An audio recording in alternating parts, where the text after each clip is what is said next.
ভিখাউস রান্না ভিখাউস বন্ধ এখনই যাব ইসমাতারা এই এক ঘোড়া দিন করছে কি আমি যাব এখনই যাব এই এই কি বলে গেল হ্যাঁ আমাকে এইসব কি বলে গেল আমি কি কোনো যাক মা তোমাকে তো এখন জেলে যেতে হবে না ফর্মা বেঁচে গেছে আমি তো কষ্ট হইতেছে আমি তো অক্সিজেন নিয়ে আসি যা যা যা যা যা যা তোর ফুমা কি বলে গেল আমার ফুমা কিচ্ছু বলে নাই আমার ফুমা বলেছে আমার ধৈর্যের পরীক্ষা মিষ্টি মিষ্টি রে খালা ফুমার কি হয়েছে দেখ না হ্যাঁ দেখ না জানো ফুমা কি হয়ে গেছে আল্লাহ কখন থেকে টানাটানি করছি ফুমা ফুমা আই মিষ্টি দেখ তো মা তুমি এটা কি করলা শেষ পর্যন্ত আমাকে আরে কি বলছিস আজে বাজে কথা আমি আবার কি করলাম কিচ্ছু করি না এই কি হয়েছে এত চিল্লাচিল্লি কিসের কি হয়েছে এই তুই তুই মানে তুই কি করবি তুই অ্যাম্বুলেন্স রাখ ফুমা খালা ফুমা ফুমা মানে তুমি কি করছিলা আমি কিছু করি নাই দাদা ভাই তুমি তো জানো এই ইলো এই ইলো মা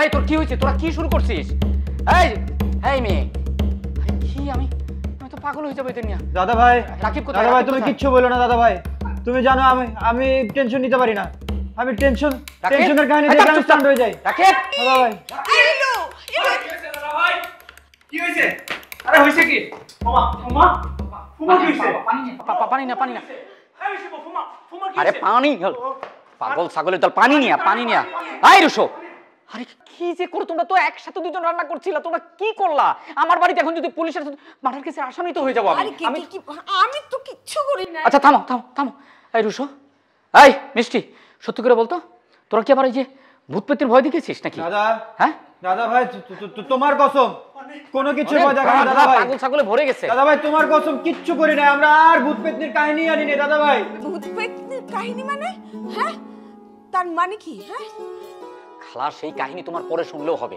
তুমি এখন বলো ঘটনাটা কি হয়েছে উনি যদি এখন কিছু হয়ে যায় তাহলে তোমার কি হবে বুঝতে পারছো আমার কি হবে সব তো শেষ হয়ে যাবে আরে ওরা কি ভূত পেত্নি সেজে তার মানে কিচ্ছু না কিচ্ছু করি ওমা ইলো মেয়েটা যে কি আইলো তো কি সব পাগল মিষ্টি তুই প্যারা নিস না তুই প্যানিক খাইস না শ্বাস নে জোরে বন্ধি এই আমি তোদেরকে শেষবারের মতো বলছি এখন অ্যাম্বুলেন্স ডাক না হলে সব কটার জেলে যেতে হবে কিচ্ছু করতে পারবো না কিচ্ছু করতে হবে দাদা ভাই তুমি জানো আমি টেনশন নিতে পারি না টেনশন নিলে আমি হ্যাং হয়ে যাই দাদা ভাই আমি কিন্তু কিছু করি নাই বাবা আমি কিচ্ছু করি নাই শোন আমি রান্নাঘরে রান্না করছিলাম সে তো খুব আগ্রহ নিয়ে আমাকে রান্নাঘরে গেল সাহায্য করবার জন্য আমি 100 বার করে বললাম আমার কোনো তাড়াতাড়ি রান্নাঘরে তুমি কি করছিলে রান্না করছিলাম তারপর ফুমা কি করলো সে গেল আমাকে সাহায্য করার জন্য আমি অনেক না করেছি বিশ্বাস কর বাবা আমি একদম অনেকবার না করেছি বাবা কথাটা এত পেঁচায় না আসল কথাটা বলো যদি ডাক্তার আসে বলতে হবে না 3 শব্দ বলো সেটাই বলছিলাম আমি এত সুন্দর করে রান্না করেছি আর সেই রান্নাটার যে কি টেস্ট সেই গন্ধটাই আমি নিতে বলছিলাম আর কি সেটার ঘ্রাণটা নিতে বলছিলাম মানে তুমি রান্না করছিলে তোমার রান্নার গন্ধ উনি নিল তারপরে এই অবস্থা আমি কিন্তু কিচ্ছু করি না বাবা মানে তোমার তো কিছু করা লাগবে না ঘ্রাণই যথেষ্ট তুমি এই চুপ থাক কি রান্না করছিলা আমি আজকে ওই যে খাসির ভুঁড়ি দিয়ে চাপা শুটকির ঝোল রান্না করি ওরে বাবা রে খাসির ভুঁড়ি দিয়ে চাপা শুটকির আসে ঘ্রাণ ও একটা বেঁচে আছে তোমার ভাগ্য না হয় তোমাকে জেল আজ তোমার মার্ডার কেসে আসামি হতে তুমি কেন আমি কি করলাম তুমি তো সবকিছু করেছো না আমি কিছু করি শোন তোর এই ফুমান না মৃগী রোগ আছে মৃগী রোগ এই যে স্যান্ডেলটা একটু শোনা তাহলে ঠিক হয়ে যাবে আর কিছু করা লাগবে না যা তুমি করেছো যথেষ্ট করেছো এটাকে কাটা দিয়ে কাটা তুলতে হবে তোমার রান্নাটা কোথায় সেই রান্না আমার রান্নাটা তো রান্নাঘরে না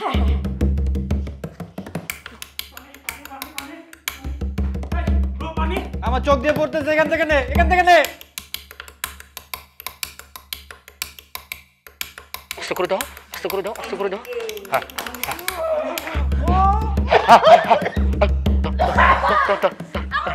হ্যাঁ ফুমা ফুমা ফুমা তুমি ঠিক আছো? ফুমা কিচ্ছু হয় নাই, ফুমা কিচ্ছু হয় নাই, কিচ্ছু হয় নাই। তুমি তোমার একটু তুমি বেঁচে আছো?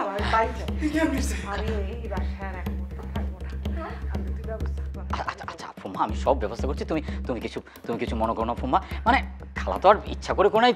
তুই দয়া করে কারো হয়ে ওখানে করবি।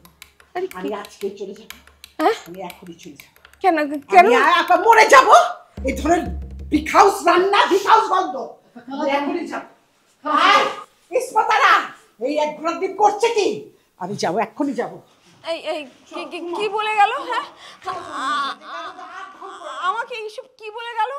আমি কি কোনো যাক মা, তোমাকে তো আর এখন জেলে যেতে হবে না, ফর্মা বেঁচে গেছে। আমি তো কষ্ট হইতেছে, আমি তো অক্সিজেন নিয়ে আসি। যা যা যা যা যা যা। তোর ফুমা কি বলে গেল? আমার ফুমা কিচ্ছু বলে নাই।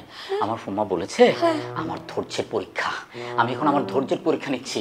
আমার এখন থাকতে হতো কোথায় জানো? আমার থাকতে হতো এখন জেল হাজতে, তোমাকেও থাকতে হতো, ঠিক আছে? আমি তো কিছু করিনি।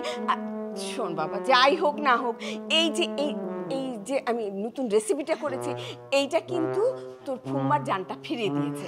হ্যাঁ ঠিক না? তুই একটু খেলে দেখবি যে কি রকম টেস্ট, খানি তার জান ফিরে এসেছে। তোমরা তোমরা সবাই মিলে খাও, আমি একটু পরে যাই, একটু ফুমাকে দেখে আসি, ঠিক আছে? আমি যাই। এই